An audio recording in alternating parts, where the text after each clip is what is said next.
I am Penelope, author of epic fantasy and paranormal romance, and welcome to my imaginary friends, a look behind the scenes of an author mapping the worlds in my head and making them a reality. Hello friends, today is Sunday, October 24th, 2021, and this is episode 143 of My Imaginary Friends. I'm Leslie. So this week's best thing is Dune. We went to see it Friday night in the theater in Dolby. We try to see as many things as possible in Dolby. My husband really likes audio and sound and music and really appreciates good sound and good speakers in a way that I just don't, but it's fine. Anyway, Dune was really amazing. Now, I have not read any of the books. I did see the previous movies, the David Lynch version and the Sci-Fi Channel miniseries many years ago, forgot 99.9% of everything that happened. The main thing I took away from those were like little bits of things, and fear is the mind killer, which really spoke to me at that time in a similar way that The Matrix did, as it just sort of reinforced the things I believed growing up, the sort of religious tradition that I had been brought up in. And yeah, so those were my main memories, not many of them. So I went in fresh, and I had considered reading the book beforehand, but, I don't really like to do that. And I'm glad I didn't, because I'm glad I was able to experience the movie without comparing it to the source material, even though I know that I missed so much, because you can't really understand everything if you haven't read the book. I think that Denis Villeneuve, the director, did a really fantastic job of exposition, of making sure you understood the important things. Exposition was handled really, really well in terms of how information is doled out. There is some voiceover. There is, the main character is watching like a video at a certain point that explains how things work in a way which, is pretty obvious, but it worked well. So the big things you understood, the more like magical vision, mind reading maybe things, no idea what was happening. Like, in a certain way, I knew enough to appreciate the movie. Like, okay, there's a vision happening. It's abstract. He understands what's going on, even though I'm looking at images. Things like that were done well. But I can't say that I could tell you what was happening. Even with that, it was fantastic. It is not a complete movie. It is half of a movie. It ends in a very, unsatisfying place. Structurally, it has some issues because he's only telling half of the first book of Dune in this movie. So I felt that, but at the same time, the world building, the visualization, the cinematography, all of the acting, everything was just top notch, and I loved it. So I would definitely recommend Dune, even if it is only half a movie. I would absolutely recommend you see it in a theater on the big screen. I probably will watch it again on my TV just so I get the subtitles, because there are some of the things that are whispered and you're like, wait, I have no idea. I couldn't hear that. Not as bad as Tenet, which 80% of the exposition is told while someone is falling out of an airplane or something. Couldn't hear anything in that movie. And I thought I would go back and watch that again to try to understand what was happening, but I never have yet. Maybe one day. Dune, big screen, theater experience. I really did enjoy it a lot, and I still do want to read the book. The part 2 has not been greenlit as of the time that I'm recording this, or as of yesterday, since I haven't checked this morning.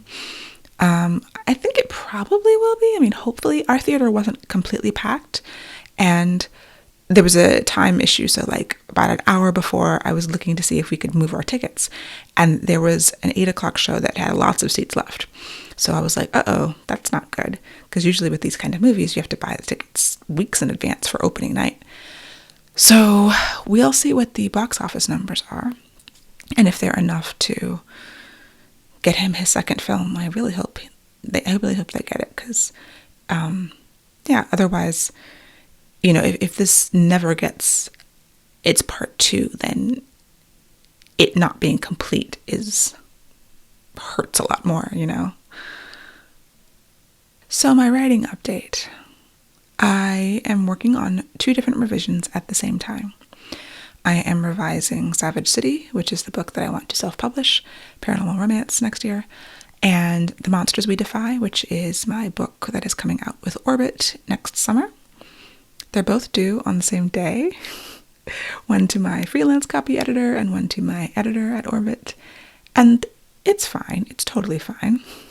I say as I like. But I'm not really stressed. I'm sleeping. I don't have insomnia. Nothing is twitching. Like the things that happen to me when I'm really stressed, not happening. So I feel like I'm managing it pretty well. I'm pushing to get Savage City done, even though I don't have any external deadlines, because I do have that embargo on publishing 3 months before and 3 months after my traditionally published books. And I want to get the audiobook done. So still on submission with my agent for the audiobook rights. Already had one rejection. So there's only like 3 places that it could go, really. Yeah, so like I said last week, I'm fine with producing it myself. I would prefer not to. Like, part of me really, like, the money, the time, mostly the time. It's just find a narrator, do the thing, the auditions of the narrators, listen to them, choose them, listen to the book, proof the book. That's however many hours. This is probably a 75 to 80,000 word novel, however many hours that is going to be. It's a lot of time commitment on top of the financial commitment, which is several $1,000s, I'm sure. But like I said, if I'm supposed to do it, I'm supposed to do it. And part of me would love to have the control over it and the experience of doing it. Would that balance out the enormous time commitment? Maybe not enormous, that's a lot, but the not insignificant time commitment. But yeah, like when you sell rights, I would lose the ability to choose my narrator. I would lose pricing control. There's all kinds of downsides. Now, I've made the calculation that my time and energy versus those things. Yeah. So honestly, we'll see. We'll just have to see what happens. So revising 2 books at the same time is not easy for me. I would prefer that if I have to work on 2 things, they'd be in different stages. Fortunately, I've got plenty of other things in other stages that I'm supposed to be working on to varying degrees of success. I'm doing idea generation for 3 different stories because I have a short story, a novelette / short story, and my second Orbit novel that I have to figure out the stories for. I've got kernels of ideas for all of them. And I've talked about this before, but yeah, on top of the fact that next month I'm supposed to be doing the first draft for yet a different novel, a 4th novel. This, I thought I decided on the code word for it, but I don't think I have. I had it and I forgot it. I should have written it down. It's the 1830 story that I need to do most of a first draft of in November and come up with a clean 100 pages for a book proposal. So I've been prioritizing other things on top of it. My book that is already contracted and my self-published book, because those things are already like entities. Like this is for a proposal for a future publication that is not like guaranteed yet. Although because it's a collaborative project, I think it has a very, very strong chance of getting a contract. But it's hard to, when I have things that are like already in process, a contract. I've got, the plans I've made for my own self-published book to switch focus in a way that I need to, because I did commit to this other thing and I do want to do it. It's not like I don't. It's really interesting and it could lead to some really interesting opportunities. So, but revising 2 books, planning the draft of a 3rd, trying to get not even plotting, but just the idea for the 4th, plus these other 2 stories, obviously I'm doing too much. I'm doing too much. I've decided that 2022 is going to be a season of no. I've been in a season of yes for years, for quite a long time. And not for like a bad reason. Like I know I say yes to things because you never know where things will lead. And I have experienced many, many times things happening because of these serendipitous, leapfrogs from this thing that I did. I spoke here and someone heard me and invited me to do this thing. Or, someone read this interview that I did and invited me to speak here, and then I did this other thing. Like, that happens all the time, which is why I say yes. I also say yes because I'm genuinely interested in these things. Like, I want to write this short story. I want to write this novelette. I want to be involved in these anthologies. I think it would be, A, it would be fun for me to write these stories. And B, my work is getting out there with other authors, reaching new audiences. There's lots of good reasons to say yes to the various things that I say yes to. But even though I'm not stressed right now, because I have been working on not being stressed, I've been working on taking time and time away from the computer screen, doing things I enjoy, making space for myself, self-care, all of that good stuff. I'm doing too much, and it's not sustainable. I can do it for a short period of time, until the end of the year is going to be like a crunch for me to get all these various things done. The short story, by December, early December, the novelette, which is what I'm calling the 10,000 word short story, is technically due in January. Like I said, 2 novels being revised by early November, book proposal. My head is swimming. It's a lot, but it's for a short period of time. And then next year, I'm going to try, and I'm putting it out there in the universe so that you all can hold me accountable. I'm going to try to say no more, just for my own well-being, my own mental health, physical health, all of that. I feel like I do need to slow down and focus. It's sort of like when, with my website development business, for many years, I sort of did everything. I was doing Drupal and WordPress and systems that don't exist anymore. I was trying to do Java and JavaScript and Perl and PHP. And at a certain point, I was like, I'm only doing WordPress and Shopify. And these are just, WordPress runs websites and Shopify runs e-commerce websites. And I'm not doing any other content management systems or e-commerce systems. With WordPress, I'll do WooCommerce or I will do Shopify. I cut out everything else so I could focus, so I wouldn't have to, just teach myself everything, which is just not a good use of time. I can sort of focus and do my best on these 2 things. And that was years ago, and I have not looked back. I'm able to say in my work life, I don't do that. We'll have to find someone else, like really easily. And I have to bring that energy to my writing business, I think. Not that I don't do that, but like, this is a great opportunity. I would love to be a part of this, but I can't. I think I'll have to find someone else. It's really easy to say with websites, and it's harder to say with writing. And, there is some FOMO, I guess, the fear of missing out, right? When I say yes to things, but I know that I can get everything done, all of these many things I need to get done. And after that, I will be tired and I will need a season of no to rejuvenate. And maybe after a while, I will re-enter a season of yes and agree to many more things. But I'm thinking, not so many workshops and panels and even like things like that. Still some, but not as many. It's going to be hard because I like doing things.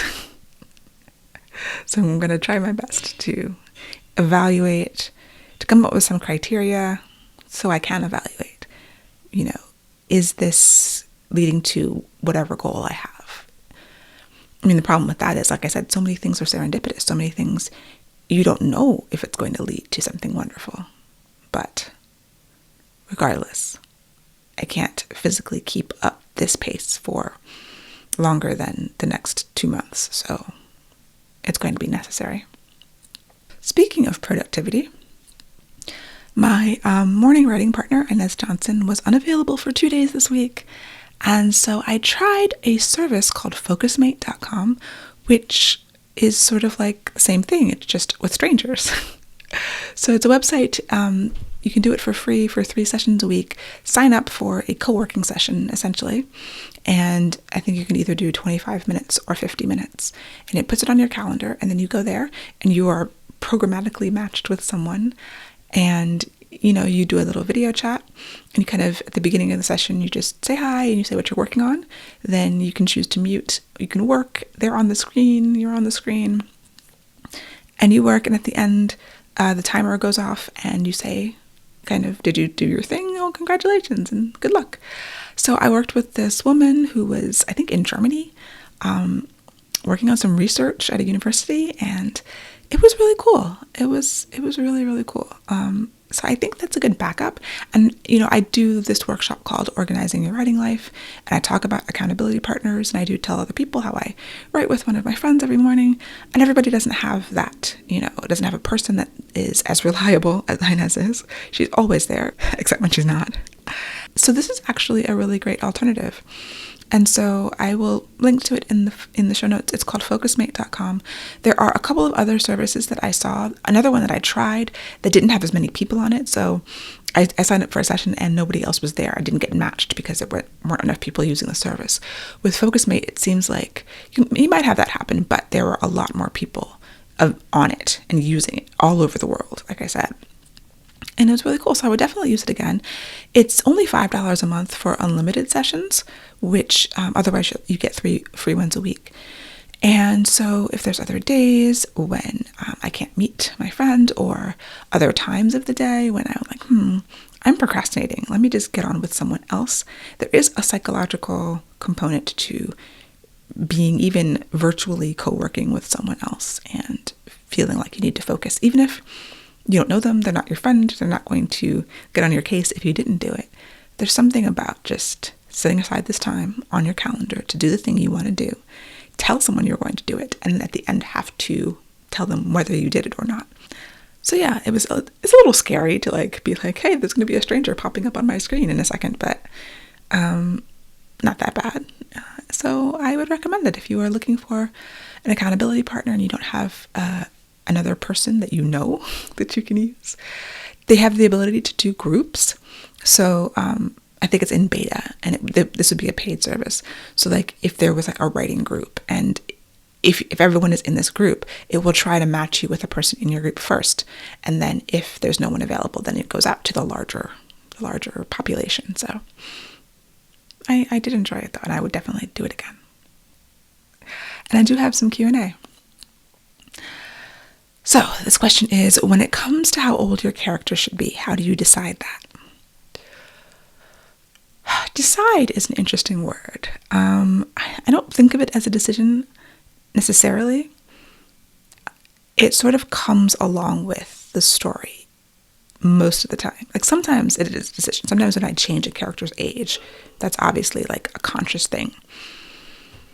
Most of the time, it's just the idea felt like a new adult story. And maybe it was influenced, when I first wrote Song of Blood and Stone and Angelborn way back in the mid-20 teens, when new adult was still kind of a thing. I was reading some and I was like, oh, I'm going to write something in this vein. So those characters are 18, 19, 20 years old for the most part, because that was the age of new adult characters. For the new books, for The Monsters We Defy, that is based on, my main character is based on a real person. So when I decided the year was going to be 1925, that informed how old she was. And then the other characters were just going to be in their mid-20s as well. But it's an interesting question. How do you decide how old a character should be? With Savage City, which I have tried many different iterations of. Originally, it was new adult because it was originally, way back in the day, a spin-off of Angelborn. And so the character was in her early 20s. She was in college. I tried it as YA. I briefly tried it as middle grade. I moved back to adult. New adult doesn't really exist as a genre anymore, but I think the character now is still 23. And a lot of times I'm writing about people in their early 20s or even late teens like Jasminda, because it's a time of upheaval and learning about yourself and just great emotional change. And since I'm usually writing about characters who are trying to find their place in the world and are struggling with their identity, then late teens, early 20s, I guess that's when I was going through that. And it just feels like the right time to be dealing with that. You know, I'm in my early mid 40s. And so the things I'm dealing with in terms of my identity are completely different. And I don't know that I'm far enough away to really write a character of this age group. I guess I'm getting to the point where I'm going to be writing characters in their early 30s because I'm far enough away from that to be able to reflect on it. So yeah, that's kind of my thought process as much as it happens. I mean, I feel like the characters sort of appear in my mind and they are an age. And that sounds very woo-woo. Sometimes that does happen. And sometimes, you know, so much of it just feels subconscious to me because I can't say that I consciously thought about any of these things until this question was asked. So a lot of writing is intuitive. And I think I intuitively understood that at this age, this sort of emotional growth arc would feel the most relevant, you know. And the next question is, I thought chapter titles weren't allowed for adult fiction. I don't know why. What made you choose to do it? So yeah, The Monsters We Defy is the first book I'm doing that actually has chapter titles. And it's not something that I've done before. I don't know why I chose to do it. I think I was thinking in my head, the way that I've structured this book, there are the regular chapters, and it's basically all third person from my main character's POV, single POV. But I have these interstitials, and at first the interstitials were the only things that had titles because they needed titles, so you know, because they're all different perspectives. That's where my omniscient narrator comes in these interstitials. And then I was like, oh, what if I had real chapter titles? And as I was writing, you know, in my Scrivener file, Scrivener's the program that I write my books in, I do title each scene so that I can find them, because numbering is hard because I move things around and I'd have to manually number, and I do that and then I have to redo it multiple times. It's a pain. So I give each scene a title so that I can easily go back to, oh, this is the scene, you know, where this happens. And at a certain point, I was like, a lot of those felt like chapter titles. And since I hadn't done it before, I wanted to try it. Some of the titles were difficult to come up with. But I think it's interesting that you do probably see it more with children's books. There's definitely plenty of adult books that I see chapter titles in. And yeah, it's just a little something extra. I'm not doing epigraphs this time, so I wanted to try something a little easier that still hopefully prepares you for the chapter or gives you, you know, the challenge was to have a title that meant something that wasn't a spoiler for the chapter or that wasn't a spoiler for the book when you looked at the table of contents. I was really mindful of that too, because some of my later chapter titles, I was like, oh, if you look at the table of contents and read the chapter titles, that's actually a spoiler. So it wasn't super hard, but I did give it some thought. Yeah. And if you have a question for me that you would like me to answer, just email me, podcast@lpenelope.com. So my goals this week, I have these 2 books that I have 2 weeks to revise, to complete the revisions for. I'm not going to sign up for NaNoWriMo. I've decided that. I don't want that pressure. But I will be fast drafting this 1830s novel in November. I still have not done the pre-work of taking the outline, the synopsis that I have, and making it an outline. So that has to happen this week. I have a meeting with my editor at Orbit about potential ideas, this new idea I have for the second Orbit book, which actually has a lot of energy behind it now.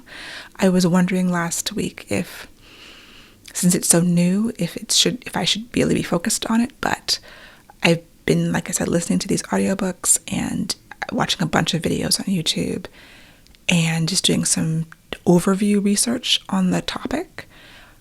And I really think that this is going to be the book. So, still no story or characters, but I've got lots of background information, lots of world, lots of potential conflicts. And I don't need a plot now. I mean, it's a couple of months. I'm going to take November and December really to plot it out so I can start writing it in January. But yeah, it's really exciting to have energy behind it. And I talked to the idea with my brother and my 2 mastermind people and my husband, and everyone who I talk about it with, oh gosh. Anyway, everyone is like jaws drop. They're like, oh, that's a great idea. And so like legit energy, and that's the same energy I have for it. So I feel like this is the idea.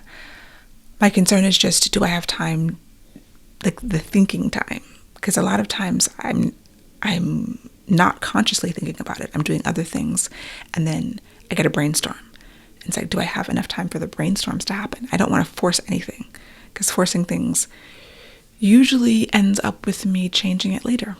So, but I have to trust that if this is what I'm supposed to be doing, I will get the brainstorms and the light bulb moments that I need to have those good ideas that come from somewhere, like not my conscious mind, you know? I have to trust that it will be what it's supposed to be. And yeah, I am excited about this. So much good stuff ahead. That is it for me for this week. I will talk to you next week, and I hope that you have a wonderful week. For episode show notes and to sign up for the Footnotes newsletter and get the show notes in your inbox, go to myimaginaryfriendsshow.com. Subscribe wherever you get your podcasts and watch the video episodes on YouTube. I would really appreciate a rating or review to help support the show.